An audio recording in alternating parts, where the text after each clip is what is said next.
Hello everyone, my name is Jakub Staroń, and this is the first episode of the upcoming series of scientific seminars called MedChem Essentials.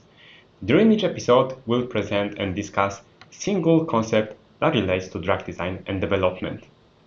The topic of the first presentation will be lipophilicity, as this is undisputably the major and most important factor that affects all aspects of drug design. Let's move to the presentation. We'll begin with this discussion what is lipophilicity.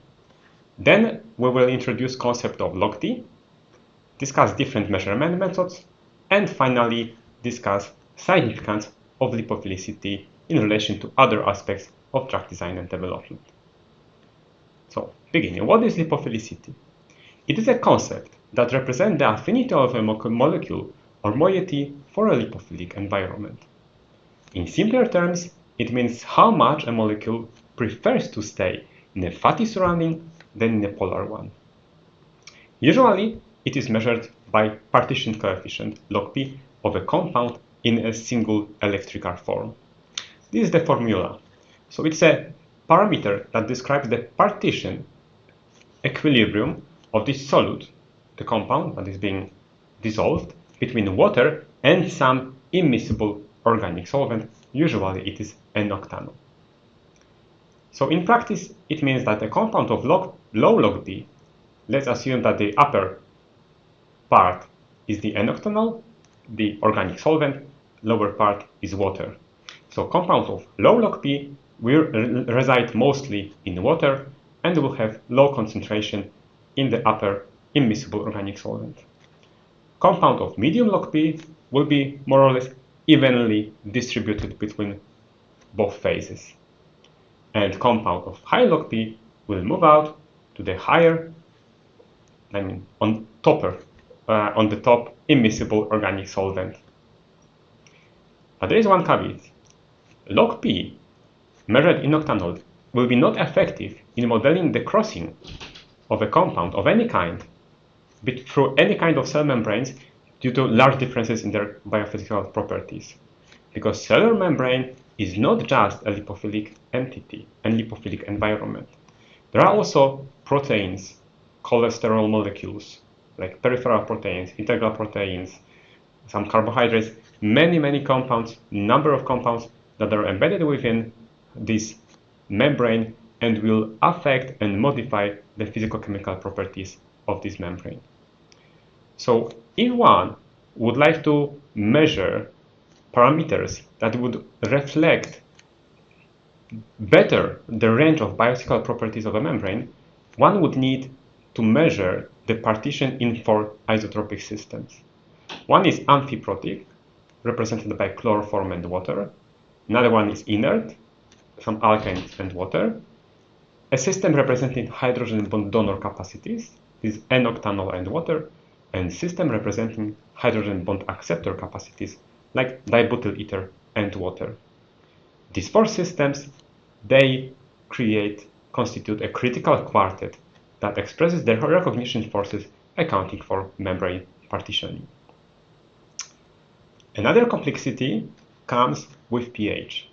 Log P is measured in neutral pH. But drugs, very often there are ionizable molecules, which means they are either basic or acidic. And in the physiological pH, which is 7.4, they will be ionized. So to have better representation of properties of our compounds in relation to the physiological system, we need to measure the partition coefficient at pH 7.4. And thus, in this situation, we are not measuring log P, but log D, is the apparent distribution coefficient. And log D, it refers to a pH-dependent mixture of all electrical species present at that pH, which means that in the system we'll have both unionized entities and ionized entities, and each one of them will have different fraction, different coefficient of partition, and different fraction of each of them will be distributed in water and this immiscible organic solvent. In the literature, one can find large number of publications that describe relationship between lipophilicity and some properties of drugs like passive drug permeation. If someone is interested, one can find very easily by simple Google search and keywords adequate papers to which I refer more interested listeners. Let's move on. Lipophilicity can be factorized into hydrophobicity, like hydrophobic and dispersion forces, and polar terms, hydrogen bonds and induction forces. So lipophilicity is hydrophobicity minus polarity. But what does it mean? The drug molecules, they are not just hydrophobic. They have hydrophobic groups, hydrophobic parts of them, but they also have polar groups, polar parts of them. So it reflects how this molecule will favor lipophilic environment, but accounting for its polar water attracting features. So in practical terms, it means that a molecule with high hydrophobicity and low polarity will have high lipophilicity, like long-chain hydrocarbons. A molecule with high hydrophobicity but quite significant polarity will have moderate lipophilicity. An example is like alcohols and amides. And finally, a molecule with low hydrophobicity and high polarity will have low lipophilicity, represented by sugars and salts. Lipophilicity is usually measured by methods like shave class. This is the gold standard to measure lipophilicity, potentiometric titration, and chromatographic methods. We'll not describe them here in detail. This will come in one of the future seminars. Important to note here is that depending on the selected measurement method, we'll be covering different range of recognition forces found in biochemistry and molecular pharmacology. So the usual liquid-liquid biphasic system will tend to ignore ionic bonds and charge transfer aryl stacking interactions. It will only take into account ion dipole bonds, hydrogen bonds, van der Waals forces, and hydrophobic interactions. If we would like to have a system that will represent more widely the recognition forces found in this molecular pharmacology and biochemistry, we'll need to use immobilized artificial membranes or liposomes. Now, let's move to the summary. Lipophilicity, I mentioned at the beginning, is the most important parameter in all of drug design and development, because with increase of lipophilicity of a compound, we'll usually see increase of permeability, followed by decrease of solubility and decrease of fraction unbound in plasma.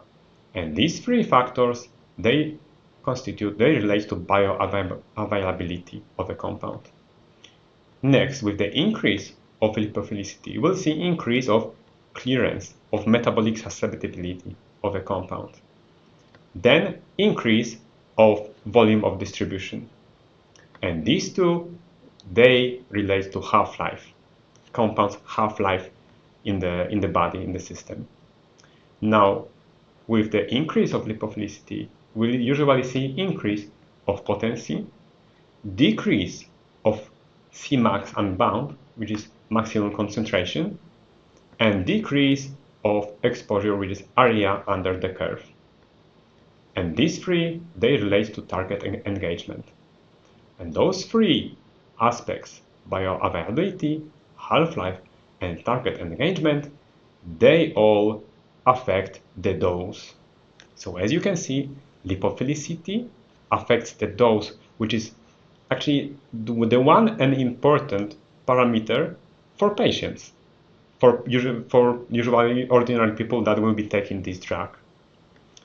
If any of these concepts felt too complicated and mysterious for you, no worries. In the upcoming presentations, we will describe each one of them in detail. Thank you very much for your attention and see you next time. Bye bye!